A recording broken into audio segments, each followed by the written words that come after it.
नमस्कार, देवभूमि चैनल में आपका स्वागत है। आज के इस वीडियो में हम बैसाख महात्म्य का 8वां अध्याय सुनेंगे। आइए अध्याय आरंभ करते हैं। इस कथा को सुनकर राजा मैथिल ने कहा, हे ब्रह्मदेव, जल का दान न करने के कारण इक्ष्वाकु वंश का अधर्मी राजा 3 जन्म तक चातक बना और उसे मेरे घर में गृह गोधा मतलब छिपकली की योनि भी प्राप्त हुई। यह तो मेरी समझ में आ गया कि साधु महात्माओं की सेवा से विमुख होने के कारण वह गिद्ध बना, परंतु जब आपने ये कहा कि उसे 7 जन्म तक कुत्ते की योनि भी मिली तो मुझे बहुत अनुचित लगा। कृपया मेरे इस संशय को दूर कर दें। राजा के इस प्रश्न को सुनकर श्रुति देव जी बड़े प्रसन्न हुए और उसकी प्रशंसा करते हुए कहने लगे, हे नृप श्रेष्ठ, हे निष्पाप, तुमने जो प्रश्न किया है वह अत्यंत सुख देने वाला है। मैं तुम्हारे इस प्रश्न का समाधान करते हुए वह बातें बताऊंगा जो कभी कैलाश पर्वत के शिखर पर भगवान महादेव ने देवी पार्वती जी से कही थी। देवी पार्वती के प्रश्न करने पर भगवान महादेव जी बोले, हे प्रिय, समस्त लोकों की रचना होने के बाद उनकी 2 प्रकार की स्थिति, वनी पारलौकिक और ऐहिक। हे महाभागे, जल सेवा, अन्न सेवा और औषधि सेवा इस लोक की स्थिति के हेतु होने के कारण ही ऐच्छिक है। परलोक की स्थिति के हेतु साधु सेवा, विष्णु सेवा और धर्म सेवा है। ऐहिक हेतुओं के करने से तत्काल धन, संपत्ति आदि की प्राप्ति होती है। अप्रिय बातें कहना भी दुख का कारण होता है। इस विषय में तुम एक पाप नाशक प्राचीन इतिहास सुनो। यज्ञ के लिए दीक्षित होकर दक्ष प्रजापति एक बार भगवान शिवजी को बुलाने के लिए कैलाश पर्वत पर गए। उन्हें आया देखकर भी दक्ष की ही भलाई का विचार करके भगवान शिव ने उठकर उनका आदर नहीं किया। भगवान महादेव ने सोचा कि मैं समस्त देवताओं का गुरु हूँ।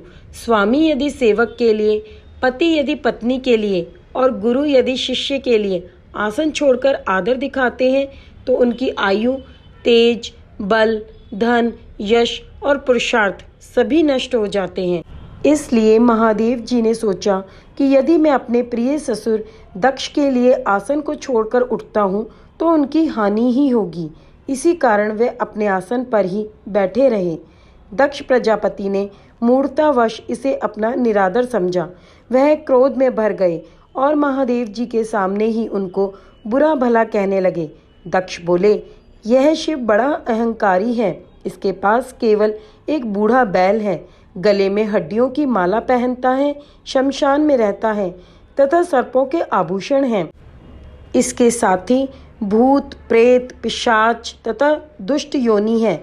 दुरात्मा नारद के कहने पर ही मैंने इसे अपनी कन्या दे दी थी, परंतु अब सती से भी मुझे कोई संबंध नहीं रखना है। इस प्रकार नाना प्रकार के अपशब्द कहकर दक्ष ने महादेव जी का अपमान किया तथा उन्हें और पार्वती को अपने यज्ञ का निमंत्रण भी नहीं दिया। वह जैसे आए थे वैसे ही लौट गए। तत्पश्चात उन्होंने यज्ञशाला में जाकर मुनिजनों को साथ ले यज्ञ प्रारंभ कर दिया। वे निरंतर भगवान शंकर की निंदा करते रहे। उनके उस यज्ञ में भगवान विष्णु और भगवान ब्रह्मा को छोड़कर समस्त देवता, सिद्ध, चारण, गंधर्व, यक्ष, राक्षस और किन्नर सम्मिलित हुए थे। यज्ञ में सभी को जाता हुआ देखकर सती का मन भी चंचल हो उठा और वह पिता के उत्सव को देखने तथा परिवारजनों से मिलने के लिए विकल हो गई। महादेव जी ने सती को समझाने की बहुत चेष्टा की, परंतु जब वह पिता के घर जाने का हठ ही ठान गई तो भगवान महादेव ने उनसे कहा, हे सती, इस समय तुम्हें अपने पिता के घर जाने से कोई यश नहीं मिलेगा, अपितु क्लेश ही होगा। तुम्हारे पिता सभा में बैठकर मेरी निंदा करते हैं, उसे शायद तुम सहन नहीं कर सकोगी। निश्चय ही तुम क्रोध में भरकर कुछ अनिष्ट कर बैठोगी। परंतु सती ने महादेव जी की इस बात को नहीं माना और वह पिता के घर के लिए चल पड़ी। महादेव जी ने नंदी को सवारी के लिए भेज दिया और रक्षा के लिए अपने करोड़ों भूत प्रेत आदि गण भी उनके साथ भेज दिए। जब सती पिता के घर पहुंची तो उनका किसी ने कोई स्वागत नहीं किया, अपितु उपेक्षा ही प्रदर्शित की। तब सती उदास होकर यज्ञशाला में गई। वहां सती को सभी ने देखा, परंतु किसी ने उनसे बात तक नहीं की। अपने पिता के भाव को देखकर वह यह भी समझ गई कि वह उनसे रुष्ट हैं और इसी कारण उनका अपमान भी कर रहे हैं। सती ने यह भी देखा कि दक्ष ने यज्ञ में सभी देवताओं को आहुति दी, परंतु जब रुद्र को आहुति देने की बारी आई तो उन्हें छोड़ दिया गया और आगे की आहुति देने लगे। पति के इस अपमान को देखकर सती को बड़ा दुख हुआ। तब वह आंखों में आंसू भरकर पिता से बोली, हे पिता, आप मेरे जीवन दाता हैं। फिर भी शास्त्रों का मत है कि यदि बड़े कहीं त्रुटि करते हो तो छोटों को उन्हें समझाना चाहिए। आप अपने से किसी बड़े को अपमानित करके कल्याण से नहीं रह सकेंगे। आपने रुद्र को आहुति नहीं दी है। इस यज्ञशाला में उपस्थित ऋषि, मुनि और महात्माओं ने भी आपकी दुष्ट बुद्धि को दूर करने का प्रयास नहीं किया। लगता है इस समय आप सभी से विधाता विमुख हो गया है। सती के इन शब्दों को सुनकर पूषा देवता दांत निकालकर हंसा एवं शुक्राचार्य मूंछ और दाढ़ी फड़फड़ाकर मुस्कुराने लगे। दक्ष स्वयं भगवान शंकर की निंदा करने लगे। यह देखकर सती क्रोध से लाल हो गई। उन्होंने पति की निंदा सुनने के पाप से प्रायश्चित पाने हेतु यज्ञ कुंड में कूदकर अपने शरीर को जला डाला। उस समय सती को जलता हुआ देखकर शिवगण क्रोध में भर गए और चारों दिशाओं में हाहाकार मचने लगा। फिर सभी गण भागकर भगवान शिव जी के पास जा पहुंचे और उन्हें सती के प्राण त्याग की कथा कह सुनाई। तब भगवान शिव ने क्रोधित हो अपनी एक जटा को उखाड़कर पृथ्वी पर पटक दिया। देखते ही देखते उससे महाबली वीरभद्र प्रकट हुआ। उसका शरीर अत्यंत विशाल था, उसकी सहस्त्र भुजाएं थीं और वह साक्षात यमराज के समान प्रतीत होता था। उसने हाथ जोड़कर भगवान शंकर जी से कहा, हे देव, आप मुझे आज्ञा दें कि मैं क्या करूं। तब भूत भावन भगवान शिव ने कहा, हे वीरभद्र, तुम भूत गणों को साथ लेकर दक्ष की यज्ञशाला को जाओ और उस नराधम दक्ष को नष्ट कर दो, जिसके कारण सती ने अपने शरीर को त्याग दिया है। भगवान महादेव की आज्ञा पाकर वीरभद्र शिवगणों की विशाल सेना साथ लेकर दक्ष की यज्ञशाला में जा पहुंचा। वहां पहुंचते ही उसने यज्ञ को विध्वंस कर डाला। वहां जो भी देवता, दैत्य, मनुष्य आदि उपस्थित थे, उन सब को मार मारकर यज्ञ कुंड में डाल दिया। पूषा के दांत उखाड़ डाले, भृगु की दाढ़ी मूंछ नोच ली और जिस देवता या मुनि ने जिस प्रकार सती का निरादर किया था, उसकी वैसी ही गति की। फिर वीरभद्र ने दक्ष की चोटी पकड़कर उसे यज्ञशाला में चारों ओर घसीटते हुए बड़ी दारुण यातना पहुंचाई। तत्पश्चात यक्ष के उस सिर को, जिसकी रक्षा भृगु ने अपने मंत्र बल से करनी चाहिए थी, सभी के देखते देखते काट कर यज्ञ कुंड में डाल दिया। तब शेष लोग अपनी प्राण रक्षा के लिए वहां से भाग गए।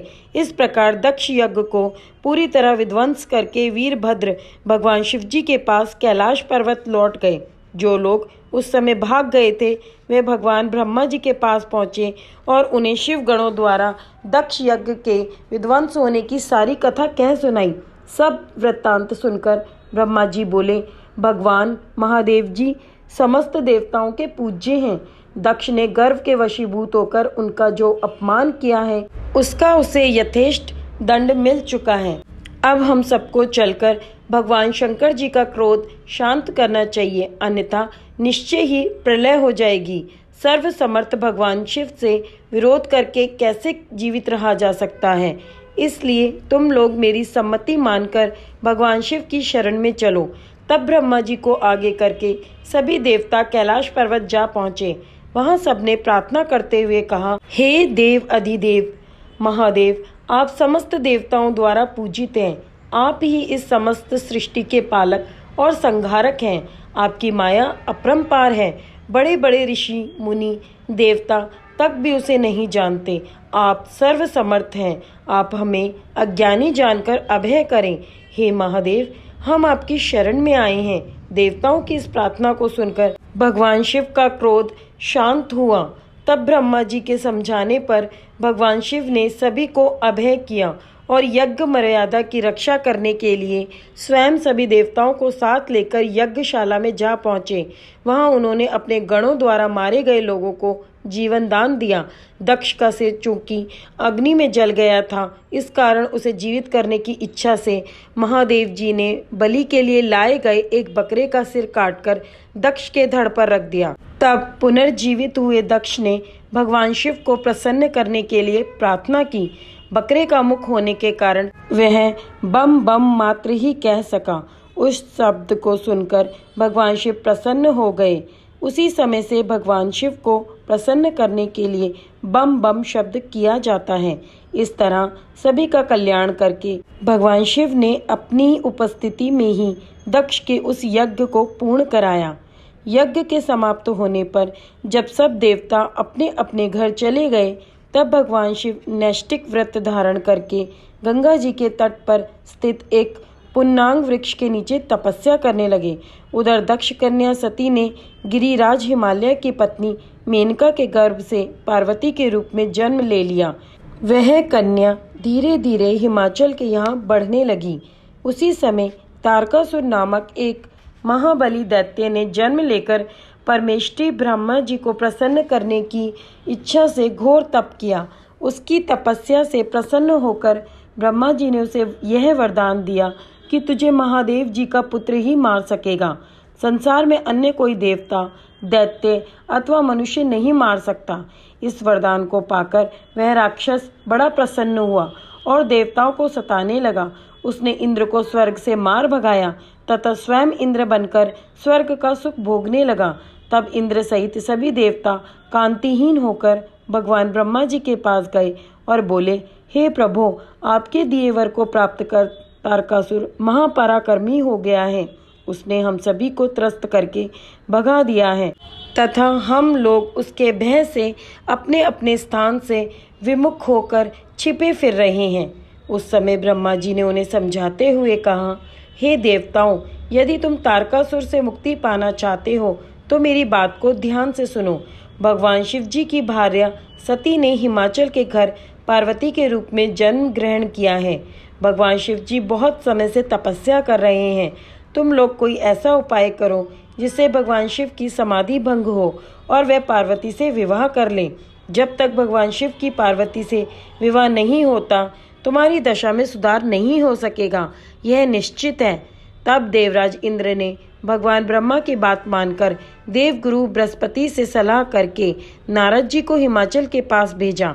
नारद जी ने जाकर हिमालय को पार्वती के पूर्व जन्म का वृत्तांत सुनाया और कहा, हे राजन, तुम्हारी कन्या पूर्व जन्म में दक्ष कन्या सती थी। इसका विवाह भगवान महादेव के साथ करो, तभी सबका कल्याण होगा। फिर इंद्र ने कामदेव को बुलाकर उसे भगवान शिव की समाधि भंग करने का आदेश दिया। तब कामदेव ने वन में जाकर असमय ही वसंत बहार फैला दी और जब पार्वती जी महादेव जी का पूजन करने वन में गई तो उसने काम बाण चलाकर भगवान शिव की तपस्या को खंडित कर दिया। समाधि भंग होने पर जब शिवजी ने पार्वती को अपने सामने देखा तो वे उन पर मोहित हो गए और उन्हें गोदी में बैठाकर कुछ कहने लगे। तभी उचित अवसर जानकर कामदेव ने एक तीक्ष्ण बाण और चलाया, जिसके लगते ही भगवान शिव का चित्त चंचल होने लगा। जब उन्होंने अपने चारों ओर देखा तो एक वृक्ष पर बैठा हुआ कामदेव भी दिखाई दिया। उस समय भगवान शिव जी ने अत्यंत क्रोधित होकर कामदेव को भस्म करने के लिए अपना तीसरा नेत्र खोला, जिससे तुरंत ही एक तीक्ष्ण अग्नि प्रकट हुई और कामदेव वहीं जलकर ढेर हो गया। बसंत और रति वहां से भाग गए। उस समय देवता अपने कार्य को सिद्ध हुआ समझकर प्रसन्न हो गए। पार्वती भयभीत हुई एक और खड़ी रही। तभी महादेव जी वहां से अंतर्धान हो गए। इस प्रकार देवता अपने जिस हित की सिद्धि करना चाहते थे वह प्राप्त नहीं हो सकी। जो साधु जनों के साथ दुष्टता करते हैं उनका यही हाल होता है। इसी तरह साधु जनों की सेवा न करने के कारण ही इक्ष्वाकु के पुत्र ने अनेकों कष्ट और निकृष्ट योनियों को भोगा था। हे राजन, जो इस परम पुनीत वृत्तांत को पढ़ते अथवा श्रवण करते हैं वे निसंदेह जन्म मरण और जरा मृत्यु के चक्कर से मुक्त होकर दिव्य गति को प्राप्त करते हैं। भगवान शिव जी का ये पावन आख्यान मोक्ष को देने वाला है।